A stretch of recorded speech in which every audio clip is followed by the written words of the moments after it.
What's the idea of leaving our newborn baby to my sister every day? I got a call from my husband while he was at work. I couldn't help but be surprised at the anger in his usually mild-mannered husband's voice. I quickly clarified the situation to clear up the misunderstanding. Huh? Our daughter is sleeping at home. Huh? My husband raised his voice in surprise. One question led to another, and we both were left puzzled. I'll ask my sister-in-law for the truth. I decided to contact my sister-in-law, and a shocking truth was revealed. My name is Linda. I've been married for 3 years to my husband, Bob, who is 1 year older. We were recently blessed with our first child. Our daughter's name is Hannah. Hannah is so adorable, but I'm having a tough time as a first-time mom. Since my parents live far away, I didn't have the option of returning home for childbirth. So, since I was discharged from the hospital, I've been a one-woman show during the day. It wouldn't be an exaggeration to say that I've managed to get by thanks to Bob, who is very attentive to Hannah. Even when he's tired from work, he never complains, whether Hannah is having trouble falling asleep or waking up crying in the middle of the night. I think the fact that Bob is such a mild-mannered person allows me to deal with Hannah with hardly any stress. I was truly grateful for his presence. So, I was taken aback by this sudden call from him, and especially by the anger in his voice. Linda, I just got a call from Mom. What the heck is going on? Huh? Your mom? What do you mean? What's the idea behind leaving your newborn with Marissa every day? Mom has a bad back and apparently Marissa has been taking care of everything all by herself. What? I couldn't keep up with the sudden introduction of my sister-in-law and the word newborn. Marissa is my sister-in-law, Bob's sister. She lives about a 15-minute walk away at her parents' house, where she lives with them. She is flexible because she works from home and takes care of her mother. My husband continued his criticism. How can you just leave a baby who's only 3 weeks old? I'd be too worried to do that. Marissa has never taken care of a baby. I understand that you're exhausted after giving birth, but at least consult with me before you leave her with Marissa. His anguished cry made me realize that this was no ordinary situation. Hold on, I have no idea what you're talking about. Marissa is taking care of a newborn? And why did your mom call you? Why do I need to consult with you? What do you mean, why? You've been leaving Hannah with Marissa, haven't you? It's been almost 2 weeks. Marissa hasn't complained because she doesn't want to ruin her relationship with you, but Mom couldn't stand it and called me. I was shocked at Bob's words. It was a story I had no memory of. Because my daughter is right in front of me right now. I had a lot of questions, but I felt it was more important to clear up the misunderstanding first, so I responded immediately. Huh? Our daughter is sleeping at home. She's right in front of me now. Huh? Bob's voice, which had been filled with surprise until a moment ago, raised in astonishment again. What do you mean? I'm as baffled as you are. In fact, I was told it's best not to take newborns out too much, so I haven't really been anywhere besides medical checkups. So, I haven't even been to your family home, and I haven't seen Marissa since she came to visit us after the birth. Huh? Then whose baby is Marissa looking after? I wish I knew. Why would Marissa lie about taking care of my baby? One question just seemed to lead to another. As we both scratched our heads, the chime announcing the end of the lunch break rang over the phone. When I heard the chime, I made a decision. I'm going to reach out to Marissa. I want to understand why she might lie. If she's mistaken and thinks she's taking care of her Hannah, that's a real problem. I'll call Mom too, and, Bob paused before apologizing. Sorry for doubting you. I was just so worried about Hannah. It's okay, you are worried for Hannah, right? Besides, when I told you she's right here, you didn't question it, you believed me. After ending the call, I immediately dialed my sister-in-law's number. Marissa, it's been a while. Do you have a minute? There's something I want to ask. Linda, I have something to say too. Bob and Marissa are close in age. That's why Marissa, despite my sister-in-law, is the same age as me. Marissa and I have always gotten along well since I was dating Bob. We even used to go out together. So I couldn't help but wonder why she hadn't mentioned anything about the situation to me. I couldn't understand why she would lie like that. Well, this is a good time. I just heard from Bob, Marissa. What do you mean you're looking after Hannah? I've never left Hannah with anyone. Huh? Following Marissa's surprised voice, I could hear a baby crying. Apparently, she is indeed caring for a baby. Listening to Marissa's voice, I had a hunch. Marissa wasn't lying. She truly believed she was caring for Hannah. To clear up Marissa's misunderstanding, I started to explain the situation. Hannah's right here with me, sleeping soundly. I really don't understand what's going on, but how did you end up with a baby, Marissa? And why did you think the baby was Hannah? Marissa responded to my question. Last week, Dad just dropped a baby off with me. He said Linda seems to be having a tough time on her own, so you should help her with her baby. My father-in-law? I couldn't help but raise my voice at this astonishing revelation. Then Marissa dropped another bombshell. Yeah, I was so scared because I've never cared for a baby. I hadn't heard anything from you, Linda, and when I thought about calling you, Dad said, if you call Linda, she'll just get worked up. Don't you have any consideration for your sister-in-law? I also have a job to do even when I'm home. It seemed that all of this started with my father-in-law's lie, but it wasn't clear who the child my sister-in-law was caring for was. I thought asking my father-in-law would clear things up, so I asked Marissa if he was home. However, it seems he's out right now. Lately, he comes back home in the late evening, picks up the child she's been looking after, saying he's going to return her to Linda, and then leaves again. And apparently, he comes back in about 20 to 30 minutes.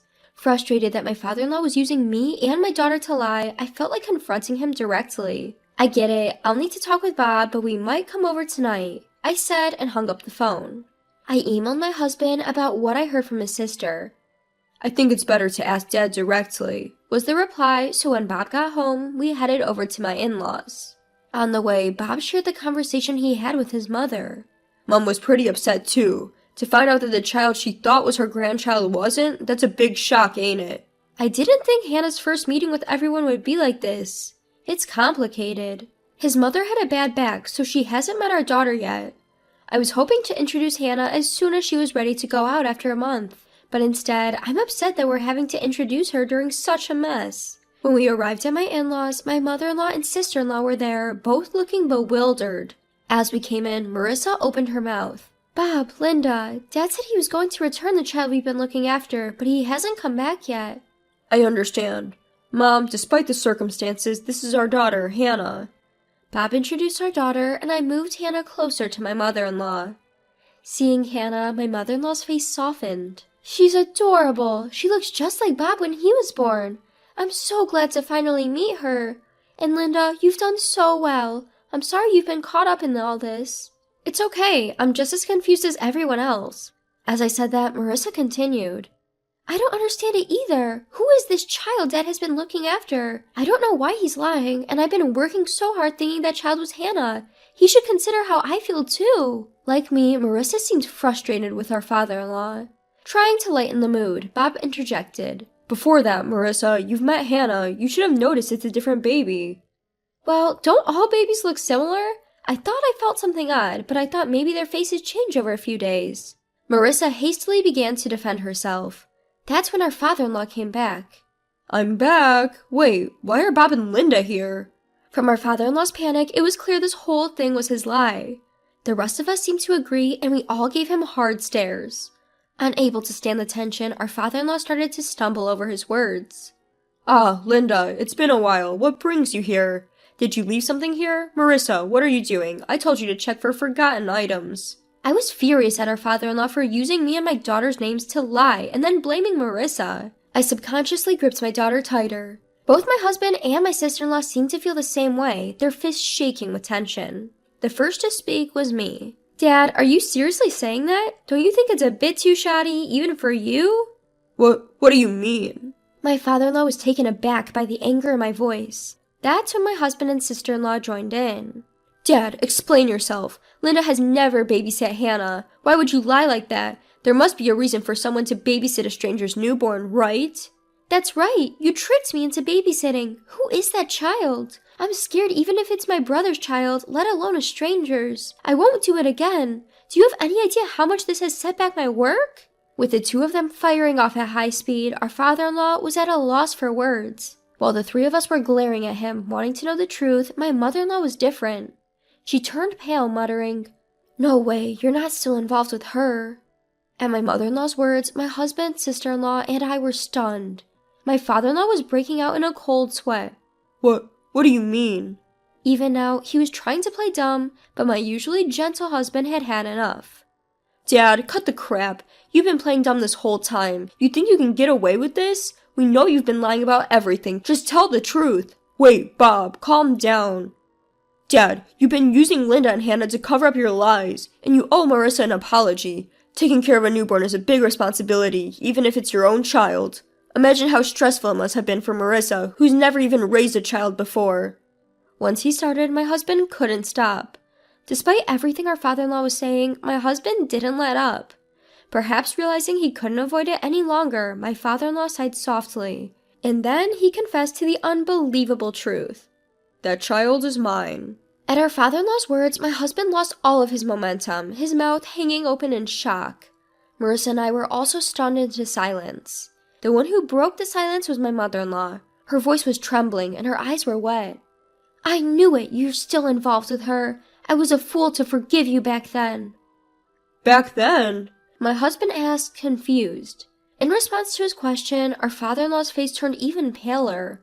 Ignoring him, my mother-in-law started explaining. He had an affair. It was around the time you two were getting married, so about 3 years ago? He promised me he would never do it again, so I forgave him. But now, that's why I thought Hannah looked a bit like Bob. She's his blood after all. I thought she was my real grandchild. Unable to hold back any longer, my mother-in-law started to cry. Seeing her like this, I could feel my anger towards my father-in-law rising. My husband regained his momentum and started to lash out at our father-in-law. You're the worst, Dad. You didn't just lie to us, you betrayed Mom twice.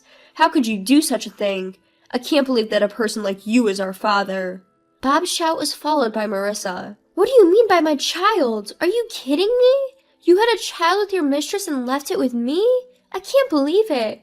How can you calmly do such a thing? It's too disgusting. I don't want to see your face ever again. Despite the harsh words from his own children, father-in-law just chuckled and said, Calm down. There's nothing we can do about what's already happened. The mistress didn't want to marry me or anything like that. She just didn't have any money, so she had to work. In the meantime, I had to take care of the child. I couldn't bear the sight of my father-in-law laughing and saying these words. Stop it, you worthless man. What you did isn't a laughing matter. A person has been born. Do you understand the gravity of that at your age? When I, who had been silent all along, raised my voice, my father-in-law seemed to lose his footing and fell on his rear end right there, but no one offered to help. Instead, Bob and Marissa started hurling insults. You shitty old man, you're no longer our father. I can't stand you physically. I don't want to see your face ever again. Even when confronted by their words, my father-in-law still tried to brush it off, saying, Don't say things like that. Seeing this, my mother-in-law sighed dramatically and glared at my father-in-law. I don't have the confidence to keep up with someone like you anymore. Let's get divorced. Wait, didn't you forgive me last time? My father-in-law's artificial smile faded and his face sagged with wrinkles. The careless demeanor from earlier disappeared and he suddenly became serious. Sure, I made a mistake by cheating, but if letting off steam outside makes our home peaceful, isn't that a good thing? Besides, how are you going to survive without me? You've always been a housewife. You probably don't have any money, right? As my father-in-law clung to my mother-in-law's feet and said this, I watched him with cold eyes. When I glanced over, my husband and sister-in-law were also giving my father-in-law the same look. Everyone in the room was fed up with my father-in-law. My sister-in-law shouted out with anger, I'll take care of Mom, so we'll be fine without you. How are you planning to live? You've always relied on Mom for everything from meals to laundry. Are you sure you'll be okay on your own now? Marissa's words clearly upset my father-in-law. He looked at my mother-in-law with pleading eyes. You wouldn't abandon me, would you? We've been together for decades. You can't imagine life without me, can you? However, my father-in-law's hopes were quickly dashed. My mother-in-law shook off his arm that was clinging to her leg. Stop joking. How much do you need to belittle people to be satisfied? Who do you think wants to be with a cheater? I'm going to divorce you right now. If you like her so much, why don't you go be with your mistress? What? Wait, let's talk. We can work it out. That woman was just a fling. The only one I love is you. My father-in-law, clinging to my mother-in-law, is once again the target of my sister-in-law's angry voice. Enough! Talking to someone who has no intention of reflecting on their actions is pointless. We're leaving this place soon. Of course, Mom is coming with us. Until we're gone, Dad, you better not come home. I never want to see your face again. Now scram! With that, Marissa tries to forcefully usher my father-in-law outside. Even then, my father-in-law didn't budge, so ultimately, Bob had to physically drag him out. Please wait. Give me another chance. Just one more. My father-in-law was shouting this until the end, but no one paid any attention. Afterwards, as Marissa had predicted, my father-in-law's life became a mess, unable to do even basic chores. Unable to endure living in his increasingly cluttered and dirty house, he tried to rely on his mistress, but it seemed she turned him away at the door. The mistress apparently has no intention of marrying my father-in-law either. Since there was no one left to look after the children, the mistress became unable to go to work, and with no income, she started demanding that my father-in-law compensate for the alimony. Currently, they are even going to court to dispute matters such as child support. Meanwhile, my sister-in-law and mother-in-law moved to an apartment not far from our house. As more than a month has passed since the birth, I've started visiting them with Hannah more frequently. I've continued my friendly relationship with Marissa as if nothing has changed, and my relationship with my mother-in-law is also good. From now on, I plan to do my best to raise my daughter with the help of my husband, my sister-in-law, and my mother-in-law.